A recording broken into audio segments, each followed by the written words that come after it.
So yes, it's the bloke from the council slot. I should try not to disappoint. I'll try and keep this. Fairly short and sweet. But really, as Don said, I'm going to do a bit of a run through of what's going on out there in terms of mostly actually developments. I'm quite involved in the development industry locally. I chair the Bournemouth Development Company as well for my sins, which is a JV between Morgan Sindall Investments and the council, investing a lot in the town. So a lot of these will be property focused, but also I do want to talk a little bit about the sort of the ecology of the local business community and particularly the startup community. That'll be hopefully be a bit more interesting for you guys. So I'll start off with the Dorset LEP. Hopefully most people will be aware of the Local Enterprise Partnership. And I'll just put it up there just to say that actually it's becoming, over the last few years, increasingly important as an umbrella, if you like, meeting of the public and the private sector. And I did a presentation to this forum a couple of years ago, and it was interesting just to dig out the old presentation and see what's actually changed over the last couple of years. I think one of the things that's happened is the LEP has actually become more prominent. And I think from a government perspective and locally, when the government produces its industrial strategy, which people may be aware of, good old-fashioned sort of retro 1970s sort of feel to it, isn't it, the industrial strategy? I think it'll be interesting to see how angel investment and entrepreneurship actually features in that strategy, and I think the LEP will be placed locally to translate that and actually do things locally. So we're a sort of great friend of the LEP, and we work with them and on them. The other thing that's changed, I couldn't find a better slide than this, to be honest, because it's very nice and green, isn't it? But one of the things we do now have in Dorset, this is a sort of a Dorset-wide view, we do actually now have an enterprise zone, believe it or not. So we have an enterprise zone out at Winfrith. It's a very large site. There's one or two big businesses there, like Atlas Electronic, based there. But it's an enterprise zone, which is one of the key features of enterprise zones is sort of a relaxed attitude to planning, but also business rate holidays as well. So it's there set up to attract new businesses who want to develop. One of the things that over the last couple of years has actually come to fruition, I think the last time I did this presentation, I was sort of saying, I'm bidding to the government for funding. Well, that funding came through. And so for the what we call the Bournemouth International Growth Programme, which is essentially all based around the airport, Bournemouth Airport, and the very large business park associated with it. It's around infrastructure investment, which included the looking at the maintenance and rebuild of the A368 and all those other developments around the airport. We've also included in that the Wessex Fields development, which is the land to the rear of the hospital in Bournemouth. So as you're driving into Bournemouth, you get the Welcome to Bournemouth sign. In a couple of years' time, that'll be actually a new junction into the land behind the hospital, and we're developing new businesses there as well. So we're using government money. We've got just shy of £100 million worth of cash promised from the government to make all that happen. I won't go through that, but that's giving you a bit of a feel for the kind of work that's going on there. And we're working very closely with the private sector, the Manchester Airport Group, who own the land primarily around there. Right. So coming back nearer to here, we're now in Bournemouth, and this is one of the sites from the Bournemouth Development Company. This is the Winter Garden site. For those that know it, this is on the far right there is the Hilton, and on the left is BH2, and that site there with the Lost Gardens nightclub. I'm sure you're all in there regularly, sort of clubbing away. This is this beautiful asset that we have purchased and are now sort of in control of. We're now into planning. We've got planning application live to create this marvellous thing on the same footprint. So that's a major investment. That's £150 million worth of development, about 350 residences in flats there, restaurants, leisure, lots of leisure uses, etc., and a bit of business in there as well. So we're trying to create a mixed development right in the town centre, lots of car parking, everything underground in terms of car parking. So that's being done with the Bournemouth Development Company, which as I said is this joint venture partnership. And we're really excited about taking that forward. On a beautiful day like this, you can wander, if you get 5 minutes after the end of this, you can wander down to the pier and see our prime asset in Bournemouth, which is, the beach.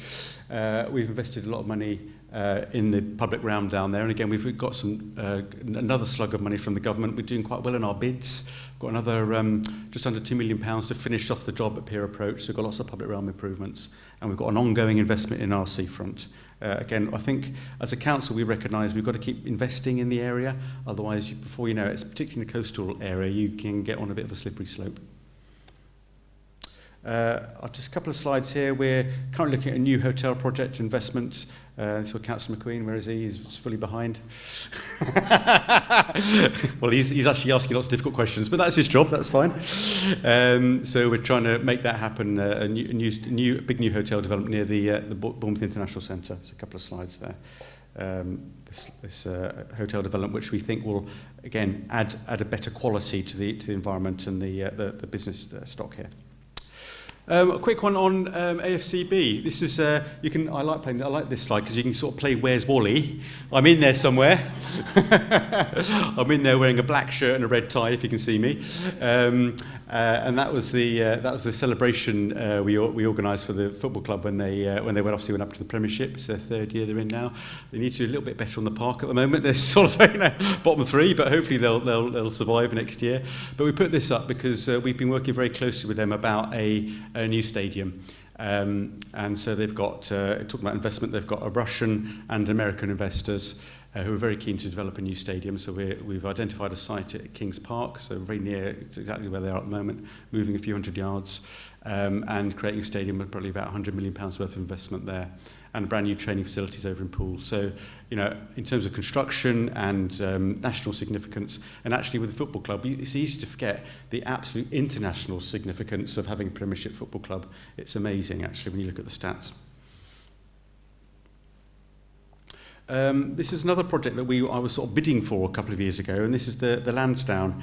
And I'll just got the last couple of slides. I'll focus on the Lansdowne area. So the Lansdowne area of Bournemouth, for those that don't know, is sort of that part when you come out the station, you start walking into the town centre.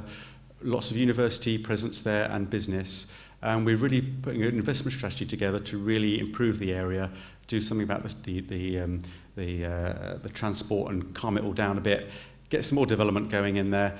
And actually, one of the things we're starting to look at is how we can get some more housing in there as well. So we've put another bid into the government. I keep talking about the bid to the government as if that's all we do. But you know, in local government these days, our funding is absolutely shot. So we have to keep trying to attract funding from elsewhere. So we've got a bid into the Homes and Communities Agency for another 10 million to help support about another 700 new houses in the area.